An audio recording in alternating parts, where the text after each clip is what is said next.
पिछले एक वीक से जी आप लोग सोशल मीडिया के ऊपर देख रहे होंगे कि तकरीबन 1.5 खरब रुपए का एक डेवलपर हैं जी, उन्होंने पिंडी इस्लामाबाद के अंदर जो है वो फ्रॉड कर दिया जी। और बहुत से सहाफ़ी, बहुत से जो है उन्होंने सहाफ़ी भी और यूट्यूबर्स भी जिन्होंने किसी के कहने पे या अपनी इंफॉर्मेशन के ऊपर जो है वो वीडियोस भी बनानी शुरू कर दी और एक हाइप क्रिएट कर दी सोशल मीडिया के ऊपर कि जैसे 1.5 खरब रुपए का जो है वो लॉस हो गया और इन्वेस्टर्स के साथ फ्रॉड हो गया और एफआईआर दर्ज होगी और वो डेवलपर के जो भाई हैं जी वो गिरफ़्तार हो गए। लेकिन किसी भी बंदे ने आपको आज ये नहीं बताया होगा उन सहाफ़ियों में से कि वो एफआईआर का जो है वो मतन क्या है। ये मैं एफआईआर मेंशन कर देता हूँ जी। आप ये एफआईआर जो भी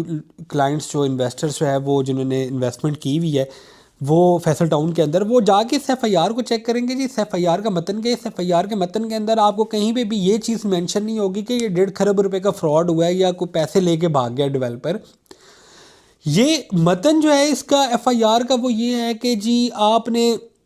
अपनी मार्केटिंग के अंदर शो किया था कि आप ग्रिड स्टेशन बनाएंगे, आपने ग्रिड स्टेशन नहीं बनाया। आपने नाला बनाना था सीवरेज का, आपने वो सीवरेज का नाला नहीं बनाया according to RDA layout plan, और इस वजह से जो है वो आपको एफआईआर हुई है और आपके अगेंस्ट जो है वो एक कैंपेन शुरू हो गई है जिसमें आपको शो किया जा रहा है कि जी आपने बहुत बड़ा फ्रॉड कर दिया। मैं हैरान भी हूँ जी इस चीज़ के ऊपर। और फिर दूसरी चीज़ ये है कि जी आपने मतलब ये देखा जाए तो जी आप ये शो करना चाह रहे हैं जो हमारे इदारे हैं इस टाइम 71 हाउसिंग सोसाइटीज़ हैं आरडीए की वेबसाइट के ऊपर जिनको एनओसी मिला हुआ है, और जिसमें से तकरीबन 10 या 12 हाउसिंग सोसाइटीज़ हैं जिन्होंने ऑन ग्राउंड डेवलपमेंट का काम किया या डिलीवर किया है। और बाकी जो हाउसिंग सोसाइटीज़ है उनके पास एनओसी तो ज़रूर है लेकिन उन्होंने डेवलपमेंट का काम नहीं किया, ऑन ग्राउंड डिलीवरी नहीं दी, सिर्फ लोगों के पैसे जो है वो लिए और उसके बाद जो है वो डेवलपमेंट उन्होंने छोड़ दी है। इसका मतलब तो ये हुआ कि जो बंदा जो है वो ऑन ग्राउंड डिलीवर कर रहा है या काम कर रहा है उस पर आप एफआईआर दर्ज कर देंगे, उसको पकड़ लेंगे, और जो बंदा जिसने जो है पैसा ले लिया लेकिन आगे डेवलपमेंट का काम नहीं किया, एनओसी पड़ा हुआ है उसके पास, तो वो बादशाह है वो जो है वो अपनी मर्ज़ी के मुताबिक जो है वो अय्याशी वाली जो है वो ज़िंदगी गुजारे और ओवरसीज़ पे जो है वो जाके इंजॉय पे कहा गया है जी ये यहाँ पे एनओसी इसलिए नहीं मिल सकता या यहाँ पे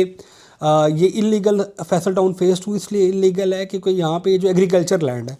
अगर ये एग्रीकल्चर लैंड है जी तो इसी के साथ सिल्वर सिटी है, उसके पास एनओसी कैसे है। कैपिटल स्मार्ट सिटी है, उसके पास एनओसी कैसे है, वो इस लैंड के ऊपर 2017 से कैसे आ गया। इसके सामने टॉप सिटी है जी, टॉप सिटी को जो है वो आपने इतने अरसे से एनओसी कैसे दे दिया। और इसी के आगे फिर ब्लू वर्ल्ड सिटी भी है। ये सारी हाउसिंग सोसाइटीज़ इसी एरिया के अंदर है जहाँ पे आप कह रहे हैं कि ये एग्रीकल्चर लैंड है, और यहाँ पे डीएचए गंदारा भी आ रहा है आपका। तो अगर ये सारी हाउसिंग सोसाइटीज़ के